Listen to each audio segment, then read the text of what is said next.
Hey, today is Sunday, September 16th. Just watched the football game. Saints and the Browns. Saints should have lost that one. I'm picking the Falcons and Minnesota and the Falcons, Philadelphia and the Rams because they're gonna have a cakewalk. Look like that's gonna be the top four in the NFC. But enough about football. Today, I want to talk to you about two books, Crime and Punishment and Notes from the Ground by Fedor Dostoevsky. Dostoevsky. That's how the video told me to pronounce it. Well, first of all, I've been reading this guy's books. I read another book called The Idiot. I didn't review it. I heard about this guy off of YouTube.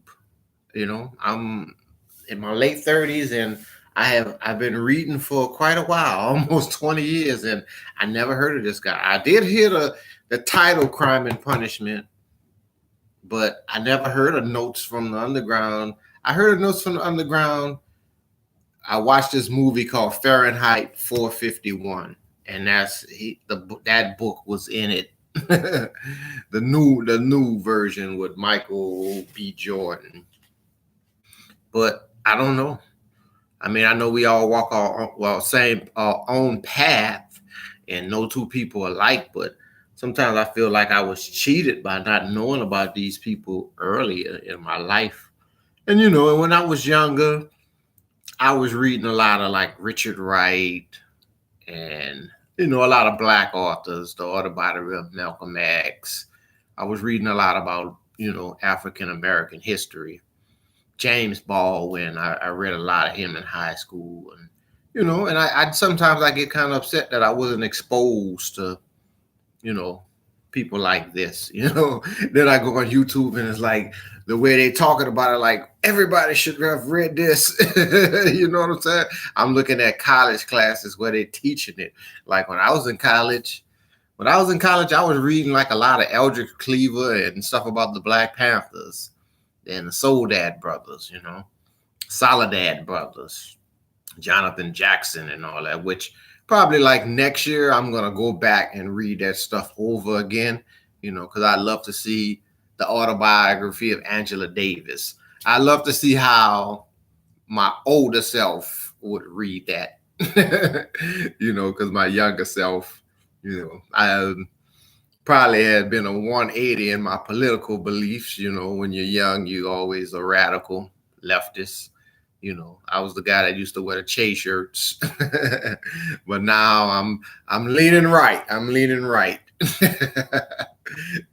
So I mean, I'm not full blown MAGA, make America great again, but like Chris Rock say, I understand.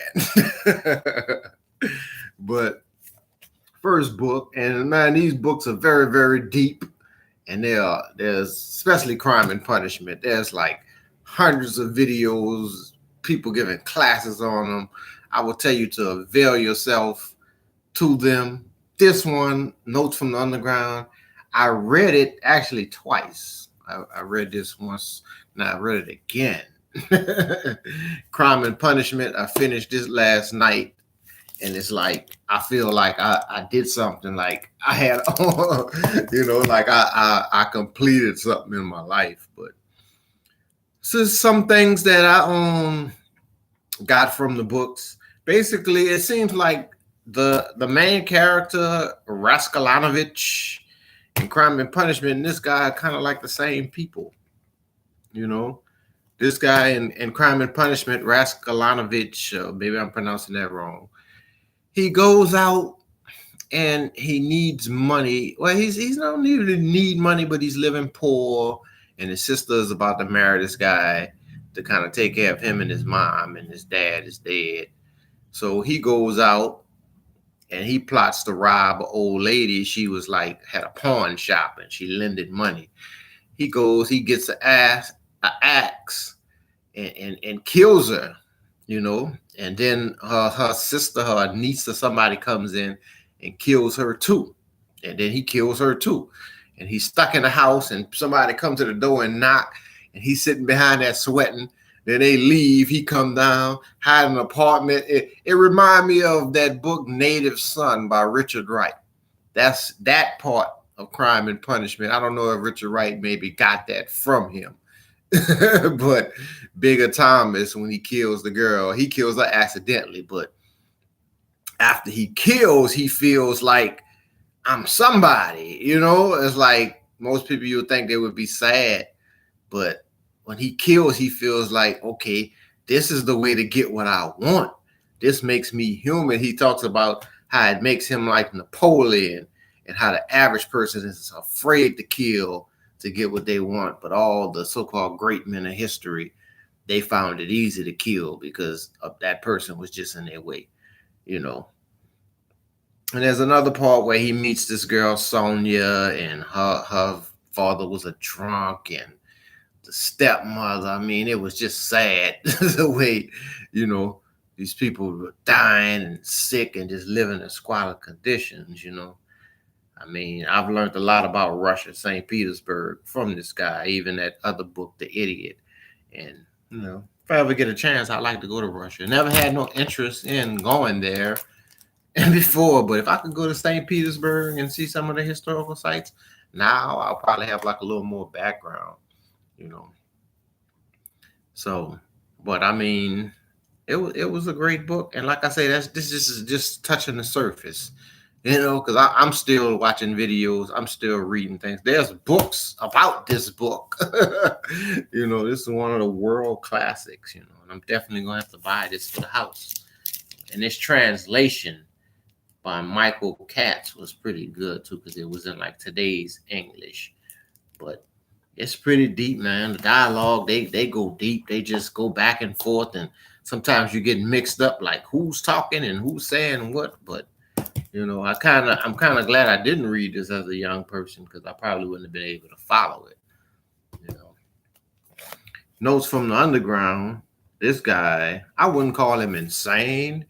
He's just real. Most of us are nothing but self-serving, and we're selfish as human beings. That's our nature, as much as we try to fight it and try to convince people otherwise. But he's basically just embraced his inner asshole. You know what I mean?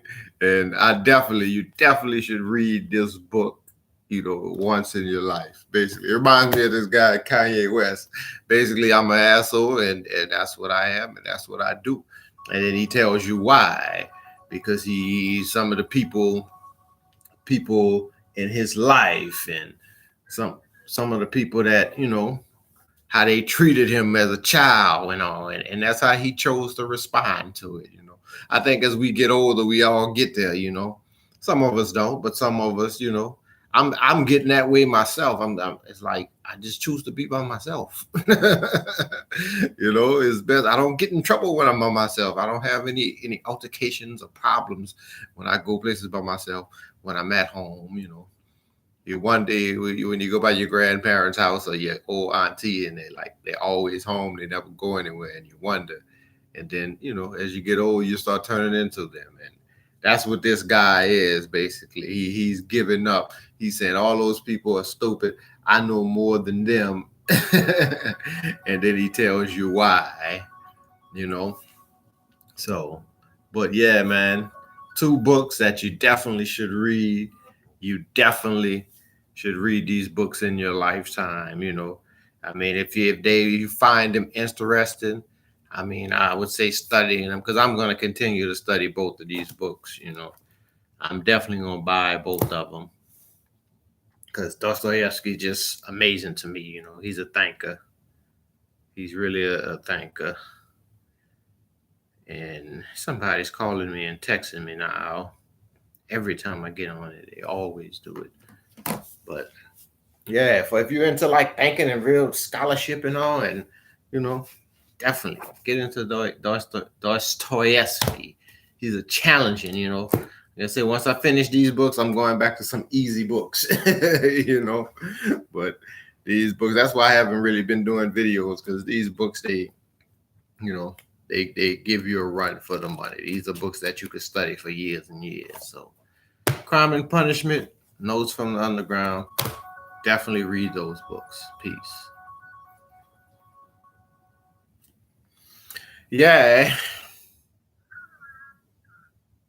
Excuse me.